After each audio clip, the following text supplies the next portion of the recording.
देना जरूर पूर्वजों को, इस्माइल दे देंगे।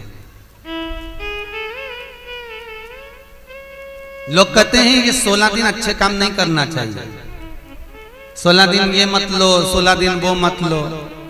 कौन सी पुराण में लिखा है? एक बार मुझे वो पुराण जरूर बताना कि 16 दिन ये सामान मत खरीदना, 16 दिन ये चीज मत लेना। क्योंकि शिव महापुराण में और शास्त्रों में वर्णन आता है कि 16 दिन श्राद्ध के हैं, ये पूर्वजों के हैं। आप पूर्वजों का नाम लेकर अपने पितरों का स्मरण कर कर तुम्हारी मर्जी पड़े वो खरीदो, तुम्हारी मर्जी पड़े वो लाओ, और सबसे पहले उन पूर्वजों को सम्मान पूर्वक वो वस्तु समर्पित कर दो कि आपकी है, आपको संभालना है, आपने दी है, आपके द्वारा आई है। पूर्वज खुश होंगे। तुम्हें बढ़ता हुआ देखकर तो पितर खुद आशीर्वाद देते हैं। कौन माँ होगी जो अपने बच्चे को बद्दुआ देगी? कौन पिता होगा जो अपने बच्चों को बद्दुआ देगा? अगर माता पिता अपने बेटे को गाली भी देते हैं, बद्दुआ भी देते हैं, तो बाद में रोते हैं, आंख में से आंसू निकलती है। एक माँ अपने बेटे को चिल्ला देती है तो बाद में रोती है। अगर माँ अपने बच्चों पर हाथ उठा देती है तो बाद में रोती है। तो क्या मरने के बाद पितर तुमको बद्दुआ देंगे? नहीं, पितर आशीर्वाद देते हैं। बस इतना जरूर कहते हैं कि मैं छोड़ कर गया था रे, मैं तुझे देकर गया था रे, मुझे भूल क्यों गया? तू थोड़ा देता क्यों नहीं है? मेरे को अन्न का भाग देता क्यों नहीं है? बस वो याद करते हैं, वो आपसे मांगने की, क्योंकि आप उसके पुत्र हो, आप उसकी संतान हो, आप उसके वंश के हो, आपसे ललकता है उसको, किसी दूसरे से नहीं।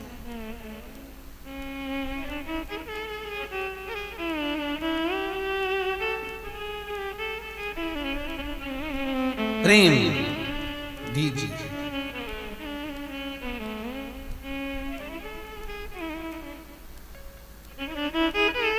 भले कोई किस भाव से आए उसका आदर हो,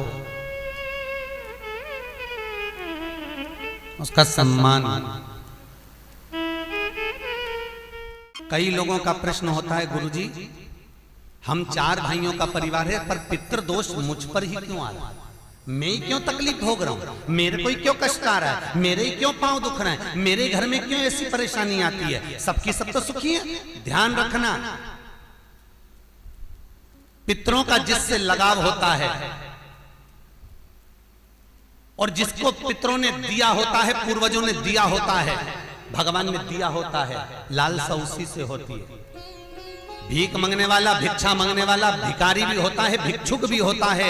तो गाड़ी देख लेता है कि 4 व्हीलर गाड़ी से आया है तो सेठ जी 10 रुपया देगा। कोई पैदल जाता है तो भिखारी भी सोचता है बेचारा क्या देगा, उसके पास तो खुद नहीं, पाँव में चप्पल नहीं पहना है, फिर भी हाथ फैला देता है कि दे दे तो ठीक है, नहीं तो कोई गाड़ी वाला तो देगा ना मुझको। उसी तरह घर के पूर्वज, घर के जो आहूत होते हैं, घर के जो पितर होते हैं, घर के जो वासुक होते हैं, घर के जो पूर्वज होते हैं, आशा उसी से लगते हैं जो दे सकता है। जिसके पास है ही नहीं उससे क्या आशा रखेंगे? जिसके पास कुछ है ही नहीं उससे आशा रखना क्या?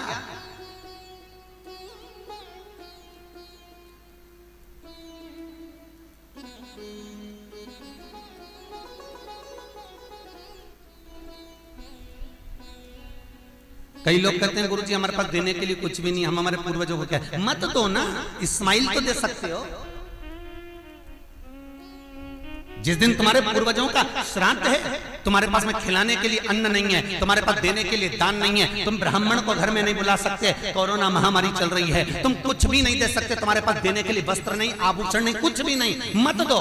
निवेदन है बस चेहरे पर प्रसन्नता रखकर, एक निवेदन है कि चेहरे पर प्रसन्नता रखकर उस दिन अपने पूर्वजों को याद जरूर करना और कह देना कि आप ही का दिया हुआ है जो हम खा रहे हैं, हम पर करुणा करना। हमारे पास कुछ भी नहीं है, डब्बे में से गुड़ या शक्कर निकालकर अरे गैस को लाइटर से जलाकर उसकी अग्नि में छोड़ देना, पर 2 दाने शक्कर के छोड़ना जरूर, जिससे वो जीवात्मा दरवाजे पर आकर भूखी ना जाए, उसके मुख में कुछ तो चला जाए और वो जीवात्मा तुम्हें आशीर्वाद दे जाए। तुम्हारे पास कुछ ना हो तो इतना तो दे सकते हो साहब।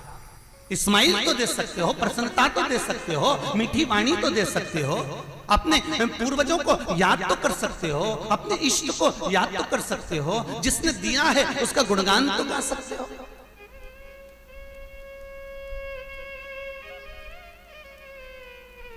एक नई नवेली दुल्हन को पति ने एक नई नथनी लाके दे दी। कबीरदास जी लिखते हैं, नथनी दी यार ने तो दिया बखान।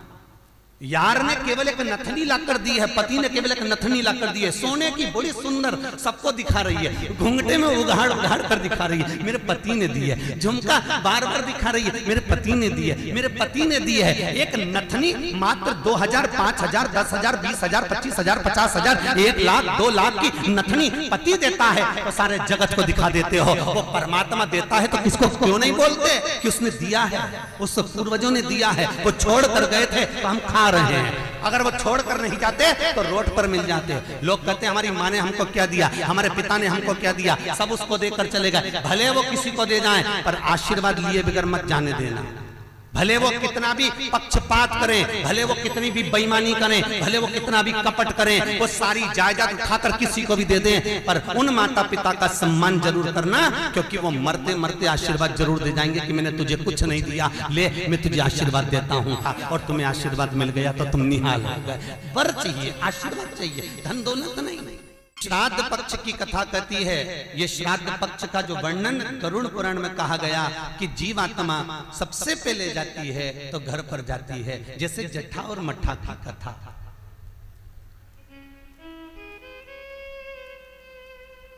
दो भाई हैं, जट्ठा और मट्ठा, दोनों साथ में रहते थे, पर इनकी जो धर्म पत्नियां थीं आपस में कुछ भेदभाव हो गया, दोनों अलग अलग हो गए। जट्ठा बहुत धनपति था, मट्ठा थोड़ा सा गरीब था, दोनों अलग अलग रहे। जट्ठा का बिजनेस अच्छा चलता है, जट्ठा का धन बहुत सारा है, संपदा बहुत सारी है, क्योंकि माता पिता का सारा धन जट्ठा ने अपने कब्जे में रख रखा था। सारे माता पिता की जितनी प्रॉपर्टी थी, जितना वैभव था, जितनी सत्ता थी, जट्ठा ने अपने कब्जे में रख ली थी। और मट्ठा ऐसे ही बेचारा सहज भाव का, भोला भंडारी, सरलता का भाव वाला चल दिया, अपना बोरी बिस्तर उठाया, अपनी पत्नी के साथ, बच्चों के साथ चले गए।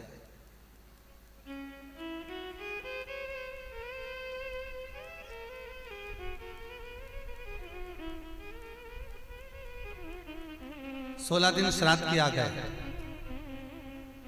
एक दिन जट्ठा की पत्नी बोली, सुनो, इतना सारा गाड़ी बंगला जमीन जायदाद ढेर सारी है, 200 एकड़ जमीन, 200 बीघा जमीन है, 4 ट्रैक्टर हैं, गाड़ी बंगला ढेर सारा है, खूब वैभव बना हुआ है, पर अपन अपने घर में सेठ बनकर रहते हैं, पर दुनिया को क्या मालूम कि अपने पास कितनी दौलत है, कितनी जायदाद है, अपने परिवार वालों को, रिश्तेदारों को, किसको क्या मालूम कि अपने पास में कितनी सत्ता, अपन कितने राशि ठाठ में रहते हैं।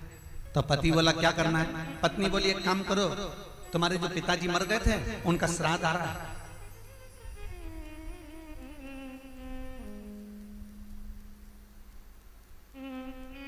तुम्हारे जो पिता चले गए थे उनका श्राद्ध आ रहा है,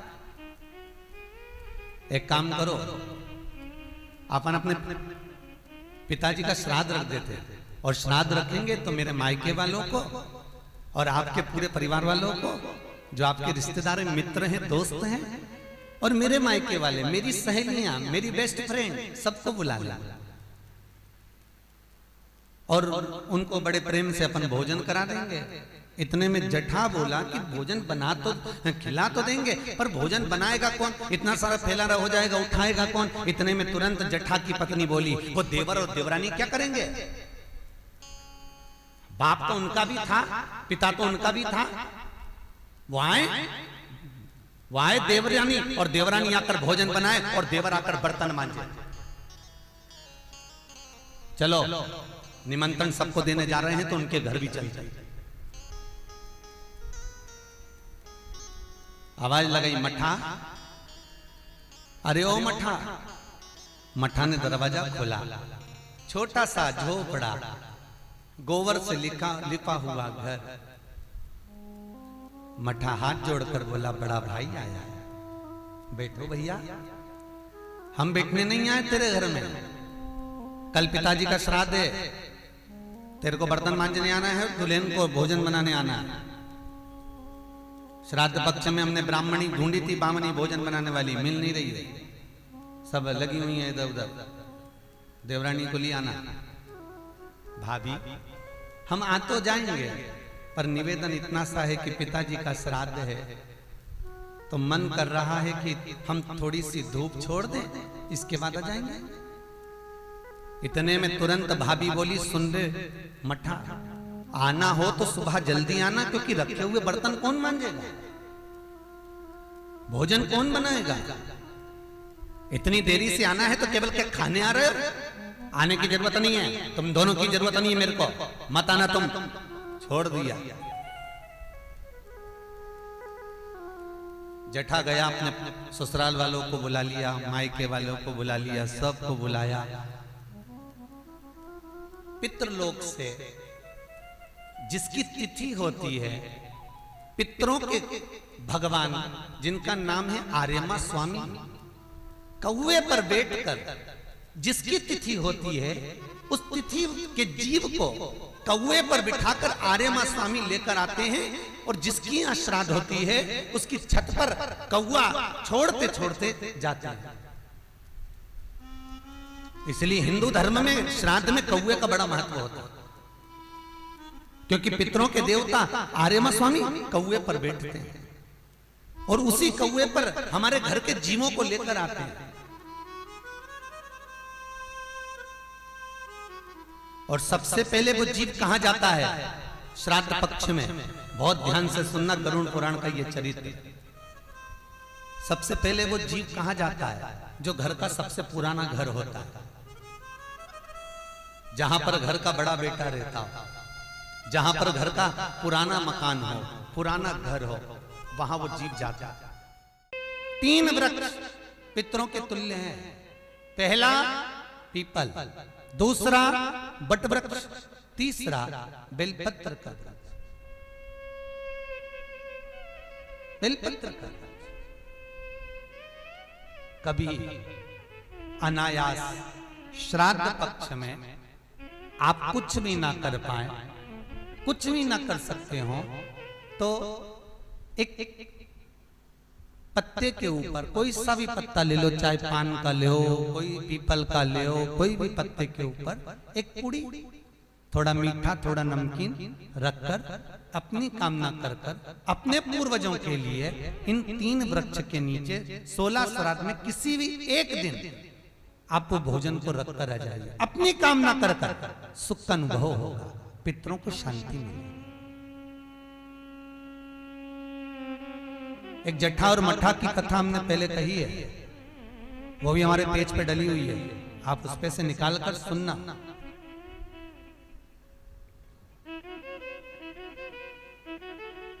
उसमें भी हमने व्याख्यान वर्णन करा जट्ठा मट्ठा की कथा। 3 वृक्ष पितरों के तुल्य हैं, 3 पक्षी पितरों के तुल्य हैं, कौवा, हंस और गरुड़।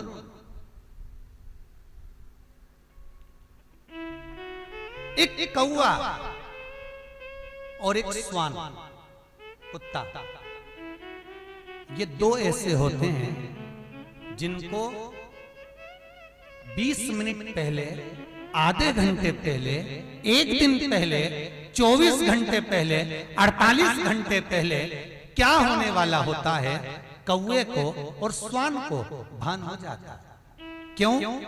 क्योंकि ये यमलोक में जहां यमराज निवास करते हैं, स्वान और कौवा उस स्थान का भाग ग्रहण करते हैं, और इनको ये ज्ञान पूर्व से यमराज से प्राप्त होता रहता है, पूर्ववहन होता है, प्राप्त होता रहता है। एक कौवा एक स्वान, कोई घटना घटने वाली होती है तो कुत्ता रोने लगता है, कोई घटना घटने वाली होती है तो कौवा आकर बैठ जाता है, कोई आ रहा है तो कौवा आएगा, कोई भाव सूचक है तो कौवा आकर बैठेगा। दरवाजे पर कैसे, उसका भी भान है, अटारी पर कौवा कहां बैठा है, दरवाजे पर कौवा कहां बैठा है, किस स्थान पर कौवा विराजमान है, उसका भी भाव हमारे शास्त्र में वर्णन है।